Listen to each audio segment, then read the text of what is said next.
بسم الله الرحمن الرحيم والنجم إذا هوى ما ضل صاحبكم وما غوى وما ينطق عن الهوى إن هو إلا وحي يوحى علمه شديد القوى ذو مرة فاستوى وهو بالأفق الأعلى ثم دنا فتدلى فكان قاب قوسين أو أدنى فأوحى إلى عبده ما أوحى ما كذب الفؤاد ما رأى أفتمارونه على ما يرى ولقد رآه نزلة أخرى عند سدرة المنتهى عندها جنة المأوى إذ يغشى السدرة ما يغشى ما زاغ البصر وما طغى لقد رأى من آيات ربه الكبرى أفرأيتم اللات والعزى ومناة الثالثة الأخرى ألكم الذكر وله الأنثى تلك إذا قسمة ضيزى إن هي إلا أسماء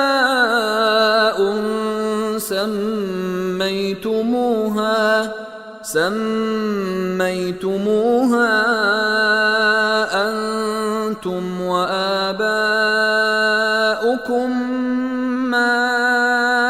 أنزل الله بها من سلطان إن يتبعون إلا الظن وما تهوى الأنفس ولقد جاءهم من ربهم الهدى أم للإنسان ما تمنى فلله الآخرة والأولى وكم من ملك في السماوات لا تغني شفاعتهم شيئا إلا من بعد أن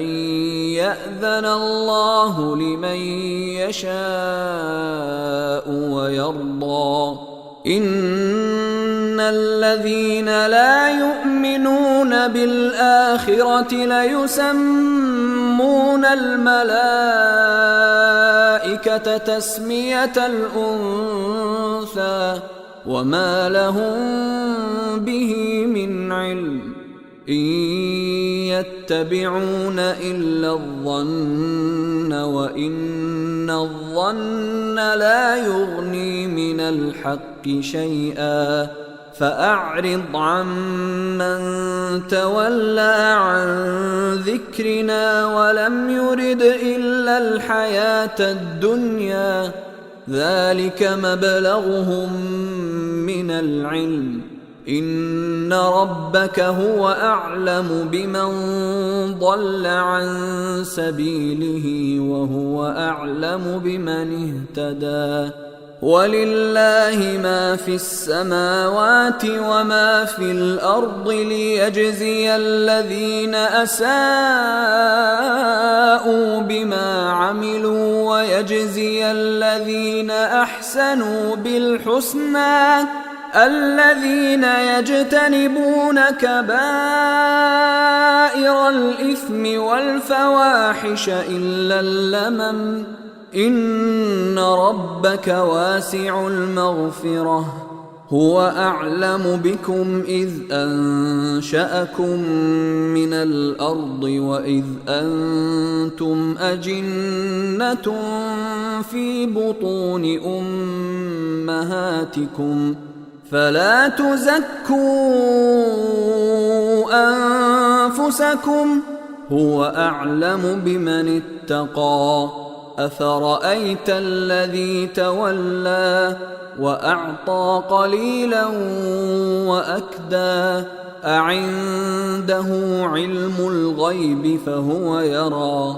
أم لم ينبأ بما في صحف موسى وإبراهيم الذي وفى ألا تزر وازرة وزر أخرى وأن ليس للإنسان إلا ما سعى وأن سعيه سوف يرى ثم يجزاه الجزاء الأوفى وأن إلى ربك المنتهى وأنه هو أضحك وأبكى وأنه هو أمات وأحيا وأنه خلق الزوجين الذكر والأنثى من نطفة إذا تمنى وأن عليه النشأة الأخرى وأنه هو أغنى وأقنى وأنه هو رب الشعرى وأنه أهلك عادا الأولى وثمود فما أبقى وقوم نوح من قبل إنهم كانوا هم أظلم وأطغى والمؤتفكة أهوى فغشاها ما غشا فبأي آلاء ربك تتمارى هذا نذير من النذر الأولى أزفت الآزفة ليس لها من دون الله كاشفة أفمن هذا الحديث تعجبون وتضحكون ولا تبكون وأنتم سامدون فاسجدوا لله واعبدوا